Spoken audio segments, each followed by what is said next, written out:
News, सच जरूरी है। नमस्कार, आप देख रहे हैं एमएनएस न्यूज लाइव। आप सभी का स्वागत है। मैं हूं आपके साथ मर्शी। तो आइए जानते देश और दुनिया की तमाम बड़ी खबरें।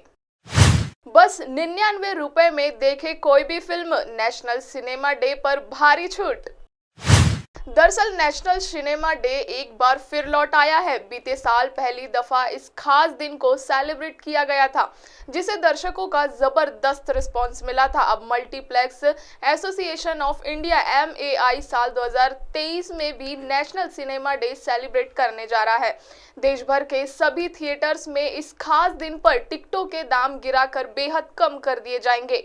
इसका मतलब जब जेब पर बिना बोझ डाले लोग अपनी पसंद की फिल्में देख पाएंगे। मल्टीप्लेक्स एसोसिएशन ऑफ इंडिया ने साल 2022 में घोषणा की थी कि नेशनल सिनेमा डे 16 सितंबर 2022 को मनाया जाएगा। हालांकि बाद में इसे बढ़ाकर 23 सितंबर कर दिया गया। इसके पीछे कारण महामारी जैसे कठिन समय के बाद एक बार फिर सिनेमा के बिजनेस के शुरू होने और पटरी पर लौटने को बताया गया।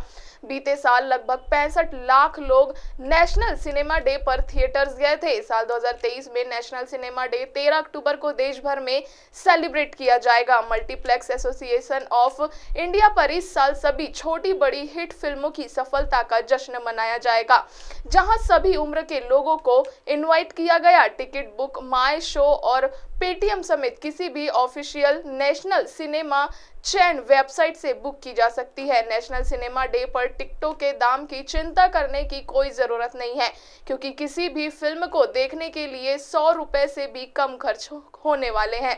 नेशनल सिनेमा डे में हिस्सा लेने वाले सभी मल्टीप्लेक्स और सिंगल स्क्रीन थिएटर्स में 13 अक्टूबर को फिल्मों के टिकट के महज 99 रुपए होंगे। इसमें रेनोक्लीन और प्रीमियम सीट शामिल है। नेशनल सिनेमा डे के मौके पर खाने पीने की चीजों पर भी छूट दी जाएगी। PVR सिनेमा के ट्विटर पर एक पोस्ट शेयर करते हुए जानकारी दी है कि नेशनल सिनेमा डे पर दर्शक पॉपकॉर्न, कोल्ड ड्रिंक, काफी और बाकी फूड आइटम्स का भी लुत्फ उठा पाएंगे, जिनकी कीमतें सिर्फ 99 रुपए से शुरू होगी। नजर डालते हैं एक और खबर पर। फिलिस्तीन का समर्थन करने पर कांग्रेस पर भड़के असम CM, बोले कांग्रेसी भारत में सरकार बनाना चाहते हैं कि पाकिस्तान में। दरअसल कांग्रेस ने 9 अक्टूबर को दिल्ली में पार्टी की वर्किंग कमेटी CWC की बैठक के दौरान इजराइल पर हमास के हमले में फिलिस्तीन का समर्थन किया था। इसको लेकर बीजेपी लगातार कांग्रेस को घेर रही है। गुरुवार को असम के CM हेमंत बिस्वा शर्मा ने कहा, कांग्रेस को हमास के आतंकवादी हमलों की निंदा करनी चाहिए थी और फिर फिलिस्तीन के बारे में बोलना चाहिए था। उन्होंने कहा, लेकिन अपने प्रस्ताव में उन्होंने पाकिस्तान की तरह केवल फिलिस्तीन के बारे में बात की। कांग्रेस पर कटाक्ष करते हुए शर्मा ने पूछा कि ऐसे बयानों वाली पार्टी भारत के सरकार बनाना चाहती या पाकिस्तान में। सरकार ने CWC बैठक के बाद एक प्रस्ताव पास कर रखा था कि मिडिल ईस्ट में हो रहे युद्ध में हजारों लोग मारे गए हैं। हमें इसका दुख है। CWC फिलिस्तीन लोगों के जमीनी हक, स्वशासन, आत्मसम्मान और गरिमा से जीने के अधिकारों के लिए समर्थन को दोहराती है।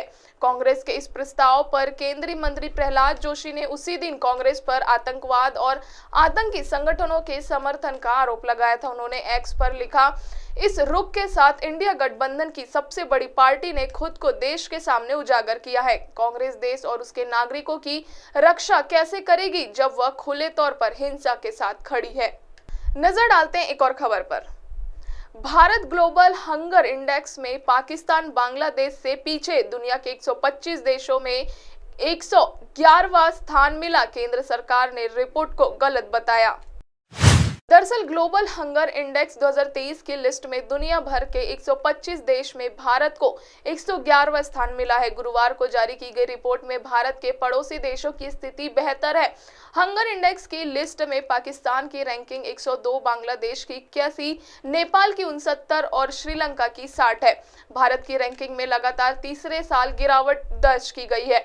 ग्लोबल हंगर इंडेक्स में 28.7 स्कोर के साथ भारत में भूखमरी की स्थिति को गंभीर बताया गया। इससे पहले 2022 में 121 देशों की लिस्ट में भारत 107 नंबर पर था। 2021 में भारत को 101वां रैंक मिला था। हालांकि भारत सरकार ने इस रिपोर्ट को गलत और भ्रामक बताया है। महिला एवं बाल विकास मंत्रालय ने कहा कि ग्लोबल हंगर इंडेक्स भारत की वास्तविक स्थिति को नहीं दर्शाता है। भारत ने आरोप लगाया कि यह देश की छवि खराब करने का प्रयास कर रहे हैं।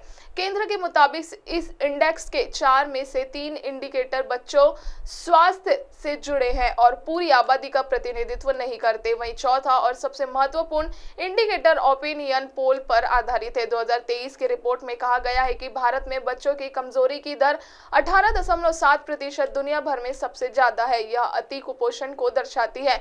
वहीं भारत में अल्प पोषण की दर 16.6% और 5 वर्ष में कम उम्र के बच्चों की मृत्यु दर 3.1% है। इस रिपोर्ट में यह भी कहा गया है कि 15 से 24 वर्ष की उम्र की महिलाओं में एनीमिया 58.1% है। ग्लोबल हंगर इंडेक्स 2022 की रिपोर्ट को लेकर भारत सरकार ने कहा था कि गलत जानकारी देना ग्लोबल हंगर का हॉलमार्क लगता है। भारत को ऐसे देश के रूप में दिखाया जा रहा है जो अपनी आबादी के लिए फूड सिक्योरिटी और पोषण की जरूरत को पूरा नहीं कर पा रहा। यह इंडेक्स भूखमरी को गलत तरीके से मापता है। इसमें जो मेथड इस्तेमाल किया जाता है वह गंभीर रूप से गलत है। अब आप हमारे चैनल को आपके मोबाइल पर भी देख सकते हैं। मोबाइल में देखने के लिए प्ले स्टोर से MNS news TV app download करें। इंस्टा, ट्विटर, फेसबुक और अन्य सोशल मीडिया प्लेटफॉर्म पर हमारा चैनल उपलब्ध है। आप हमारे चैनल को लाइव भी देख सकते हैं www.mnsnewstv.com पर। फिलहाल वक्त हो चुका है दर्शकों ब्रेक का। ब्रेक से लौटने के बाद देखेंगे देश और दुनिया की तमाम बड़ी खबरें। नमस्कार।